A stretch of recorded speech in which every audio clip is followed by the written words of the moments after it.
ഇഡ്ലി, ദോശ, ചമ്മന്തി, sambar, chicken, mutton, കട്ടൻ, fish fry, fish molee, fish roast, mutton biryani, chicken biryani, egg biryani, veg biryani, കരിമീൻ, നെയ്മീൻ, പൂമീൻ, നെയ്മീൻ, ചാളക്കറി, അയലക്കറി, ബീഫ്, പൊറോട്ട, ചപ്പാത്തി, മസാല വെച്ച് നിരത്തി, വട, പത്തിരി, ഉണ്ടമ്പര്, സവാളയുടെ സുഖം, മേൽപ്പറഞ്ഞ കടികളൊന്നും ഇവിടെയില്ല. അല്ല, മനുഷ്യന് കഴിക്കാൻ പറ്റുന്ന എന്തെങ്കിലും ഉണ്ടോ? അപ്പം, മുട്ടക്കറിയുണ്ട്, പുട്ടും കടലുണ്ട്. ആകെ ഈ രണ്ട് സാധനങ്ങളുള്ളോ? പിന്നെ അപ്പം കടലുണ്ട്, പുട്ടും മുട്ടക്കറിയുണ്ട്. രണ്ട് സാധനങ്ങളുള്ളോ? പിന്നെ അപ്പം കടലുണ്ട്, പുട്ടും മുട്ടക്കറിയുണ്ട്. കടിയില്ലാന്ന് പറഞ്ഞിട്ട് നന്നേ മാന്തണ്ടല്ലോ. കടിയില്ലാന്ന് പറഞ്ഞിട്ട് നന്നേ മാന്തണ്ടല്ലോ. ഈച്ചയൊക്കെ വന്നിരുന്ന ഭക്ഷണമാണ് ഇവിടുത്തെ ആൾക്കാർക്ക് വിളമ്പുന്നേ. ഇത് ഞാൻ വളർത്തുന്ന ഈച്ചയൊന്നുമല്ല.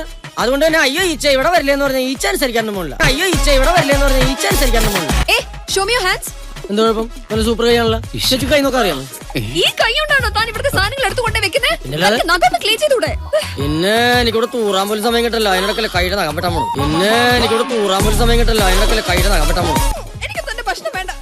5 ദിവസം ഞാൻ കുളിക്കാത്തതിന് ആർക്കും ഒരു പരാതിയില്ല. ഇപ്പൊ നഖം വെട്ടാത്തതിനാ പ്രശ്നം.